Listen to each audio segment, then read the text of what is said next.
Então, do lado russo, o Putin está dizendo o seguinte: estão tirando o meu espaço de influência e eu me sinto ameaçado.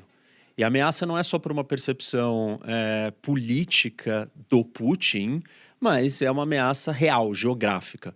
E aí a gente tem que olhar um pouco para trás na história do que é o território russo e a geografia, como que nasceu o Estado russo, como que nasceu esse povo e de onde eles estavam localizados. Eles estão localizados num lugar plano, uma grandíssima planície, né, que são os steppes da Eurásia, que é uma área muito fácil de você trafegar, transitar. E isso cria uma vulnerabilidade. De porque invadir também, né? você não tem barreira natural, então todo mundo chega até você e te ataca. E os russos sofriam com a sua existência nesse nascimento original desse lugar ali, onde está Moscou, que era o Principado de Moscov, primeiro com uma rota de invasão que vinha da Ásia Central, que era dos mongóis. E a segunda rota vinha do norte da planície europeia, que é uma região que começa na França, passa por Holanda, Alemanha, Polônia, Ucrânia e Bielorrússia e chega dentro da Rússia.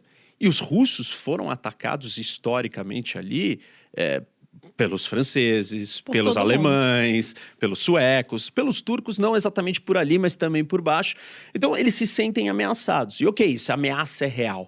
Mas o outro lado da história é que, para eles lidarem com esse problema geográfico e geopolítico, ele simplesmente criou uma dominação e um império, seja o Império Russo, ou seja a União Soviética, aonde eu vou avançando territórios, conquistando povos e dominando esses povos. E nesse processo de dominação, ele tenta alterar as identidades nacionais. Ele tenta acabar com a independência, com a liberdade, com a autonomia de todas essas pessoas. Tanto que o problema da Rússia, geopolítico, eu, no lugar onde eu tô, eu sou vulnerável. Para eu deixar de ser vulnerável, eu preciso crescer. Quando eu cresço, eu abocanhei um monte de gente que não era parte do meu povo dentro da minha nação. E aí eu preciso gerenciar todas essas pessoas. E aí eu preciso de uma autoridade central forte, repressora e dominadora, que é o que aconteceu historicamente com a Rússia. E aí, óbvio que esses povos conquistados querem se tornar autônomos e começam a lutar pela sua independência. E é isso que acontece. E aí ele começa a se fragmentar. Só que quando ele começa a ficar pequeno de novo, ele parte para a expansão. Porque ele fica se sentindo vulnerável, porque as rotas de acesso até ele estão muito fáceis. E tudo que ele não quer, como o Oliver colocou, é que a Ucrânia vire uma base do seu rival ou do seu inimigo.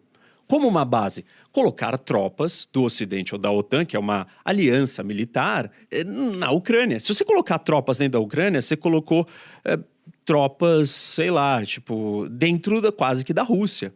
Não dá tempo para reagir. Então, ele não vai negociar e ele não vai aceitar perder esse território. Esse é o ponto-chave para ele. Agora, qual que é a narrativa do outro lado, do Ocidente e da OTAN? É simplesmente assim: bom, nós estamos cercando o Putin porque nós estamos trazendo todo mundo para o nosso lado? De certa maneira, sim. Mas se você não fizer isso, o que acontece? Ele expande e ele cerca. Ele nos cerca, como ele fez quando? Na União Soviética. E aí o Ocidente tem um problema, porque o projeto de cercar do Ocidente não é igual ao dele. O dele é um projeto de ocupação, dominação, ditatorial, imperialista. E o do Ocidente olha, você tem que ser uma democracia, se juntem ao nosso projeto europeu democrático, temos uma aliança democrática. Eu estou querendo trazer aqui a clareza desse choque de visões. Eu não estou negando que o Putin se sente ameaçado e que não é legítima a sensação de ameaça. Mas não fazer nada e permitir que ele avance é um problema ainda maior. Então, enfim, aqui a gente tem colocado um pouco das duas narrativas